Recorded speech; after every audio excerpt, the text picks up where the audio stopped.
I think what the world already knows is we've seen the remarkable courage, resiliency of the Ukrainian people because of their courage, because of their resilience, but also because of the assistance that we've been able to provide them with dozens of other countries.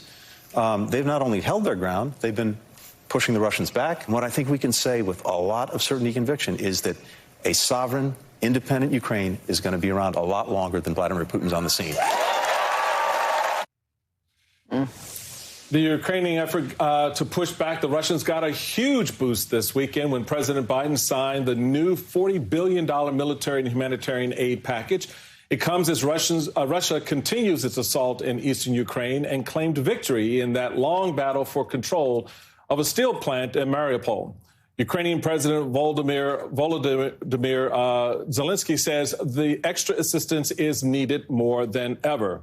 But is it enough? Joining me now, former Congresswoman Jane Harman, who served on the House Armed Services, Intelligence, and Homeland Security Committees. She's also the author of Insanity Defense. It is such a pleasure to welcome my old friend to the Sunday Show. So this war's already gone on for nearly 4 months, and we're looking at new assistance coming into play now. How is this going to play out? How do you see this money helping push the Ukrainian effort forward?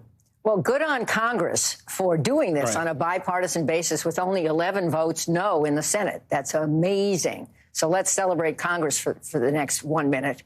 And I applaud them for that. And that economic assistance will buy advanced weapons along with other assistance from NATO through this fiscal year, through September. Mm-hmm. But meanwhile, I want to point out that I think the conversation's shifting a little bit. There's a lead editorial in today's New York Times saying the war on Ukraine is getting complicated and America isn't ready.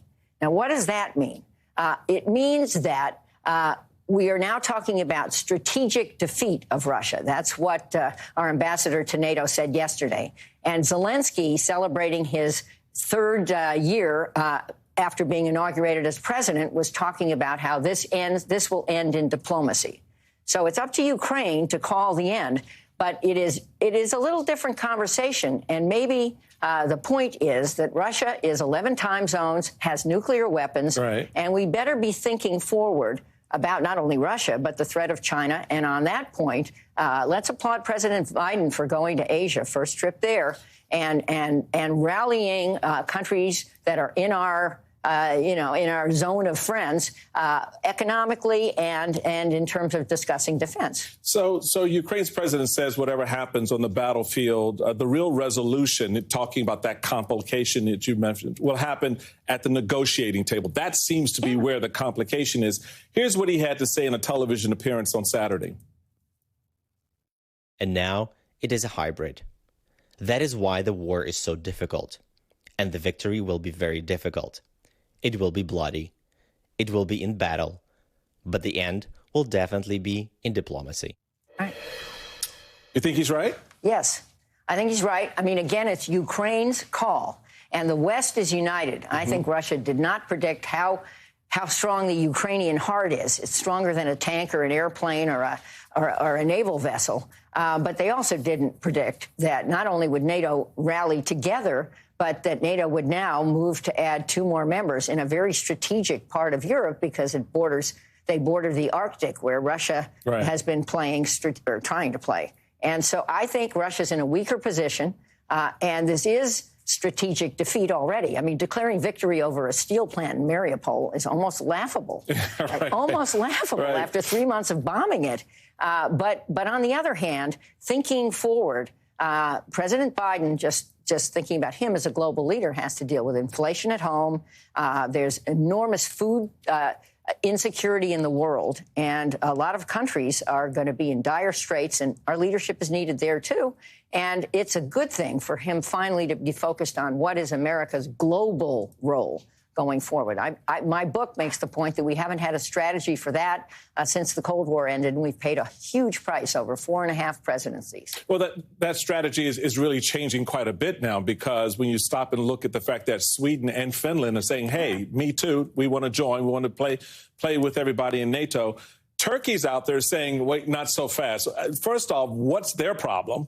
And second, how will NATO and our allies address this desire to bring in Finland and Sweden? Well, I think they're very positive. I think Turkey is playing for Turkey wants something else. This is a negotiating ploy. I don't think that Turkey is going to ultimately block it. Think Ted Cruz and a few others in Congress who do this on a regular basis. Right. But Turkey does have affiliations with Russia. Turkey does buy strategic weapons from Russia. Their missile defense system is Russian, even though they're a member of NATO. So it's a little tricky. But I predict that Finland and Sweden will be admitted. President Biden has already sent a notice to Congress to accelerate on a fast-track basis the admission approval from the U.S. All the members of NATO have to ultimately approve this. But for sure, the U.S. is enthusiastic. And again, I think where these countries are located is strategically important to grow NATO's strength. And one more point. The president of Poland yesterday met with Zelensky in Ukraine. And Poland has been a really strong ally in welcoming refugees from Ukraine. So I think this is more evidence about a united NATO.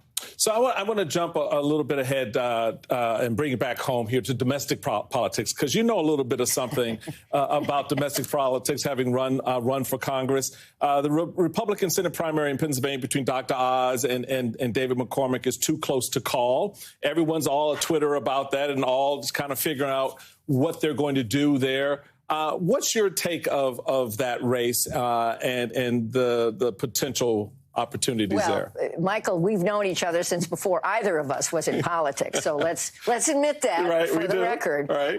But on this one, it ain't over till it's over. I mean, to quote Yogi. And there are lawyers all over this thing. The votes have to be counted. I would count on each side to say it wasn't fair, but we'll know ultimately if it is fair. And it sort of brings back my own vivid memories of my first reelection in 1994, where on election night I was down 250 votes.